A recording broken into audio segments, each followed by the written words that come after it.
Shalom, très chers amis, nous sommes Erev Shabbat Kodesh, Parashat Ki Tavo. Et dans la parasha de la semaine, nous avons cette parasha effrayante des Tochecha, de remontrances et descriptions des terribles tragédies qui peuvent arriver au Klal Israël, au peuple juif, s'il n'écoute pas la voix d'Akadosh Baruch Hu et il ne suit pas le bon chemin.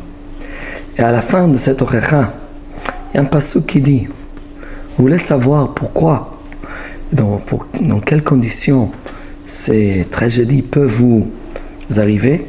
Tachat asher lo avadat et Hashem Elokecha besimcha uvetuv levav merov kol, parce que vous n'avez pas servi à Kadosh Baruch Hu, votre Dieu, avec simcha, avec la joie.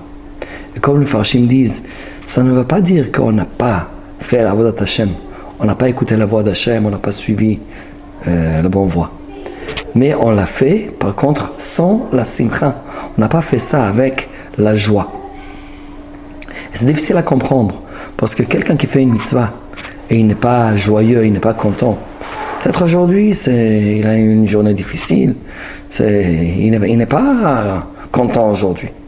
Comment on peut dire que la personne, on va l'exiger de faire la voie d'Hachem avec simcha, avec joie? Et il y a un livre qui s'appelle Reshit Chochma. C'est Rabbi Eliyahu Dividas, un grand Chacham du XVIe siècle. Il était un talmid du grand Ramak, le Mekubal, Moshe Cordovero.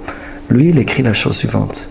Il dit que la simcha qu'un juif doit avoir lorsqu'il fait une mitzvah, c'est shamaasim ba'im lefanav, que le maasim, les actions qu'on fait, ba'im lifnei hamelech, ça arrive devant le roi, vehem lirtsono, et Hachem est content avec ce qu'on fait. L'idée est la suivante qu'il développe là-bas. S'il y a un roi qui va nous appeler au téléphone un jour, il va nous demander: dis-moi, qu'est-ce que tu as mangé ce matin pour ton petit déjeuner? On serait très honoré que le roi s'intéresse à nous et veut connaître un peu les détails de notre vie. C'est extraordinaire. Akadosh Baruch Hu, il s'intéresse à chacun de ses enfants. Qu'est-ce qu'on a mangé ce matin? Est-ce que c'était kasher? Est-ce qu'on a fait la bracha avant de manger? On a fait la bénédiction après avoir mangé? Qu'est-ce qu'on fait dans notre vie? Qu'est-ce qu'on a fait l'après-midi? Comment on a occupé notre temps? Etc., etc. Il y a des mitzvot dans chaque moment de la vie. Et Hachem veut savoir, Hachem, ça l'intéresse de savoir, est-ce que ces enfants suivent ces instructions ou pas? Et si on suit, dans quelles conditions? Etc., etc. Ça, c'est quelque chose qu'une personne doit sentir honorée, que le roi des rois s'intéresse dans les moindres détails de notre vie. C'est quelque chose de spécial. Et si quelqu'un ne ressent pas cet honneur et cette confiance que Hachem a en lui, alors il y a un problème. En fait, nous sommes heureux et c'est extraordinaire le privilège que nous avons, qu'Hachem veut nous connaître, Hachem veut savoir ce qu'on fait dans notre vie. Hachem s'intéresse.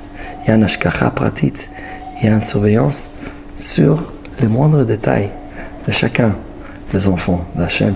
C'est quelque chose qui doit inspirer une joie énorme. Et évidemment, c'est un privilège, mais ça relève aussi de responsabilité. En tous les cas, je souhaite à tout le monde Shabbat Shalom. Et si déjà, Shana Tova, Ktiva, Hatima Tova.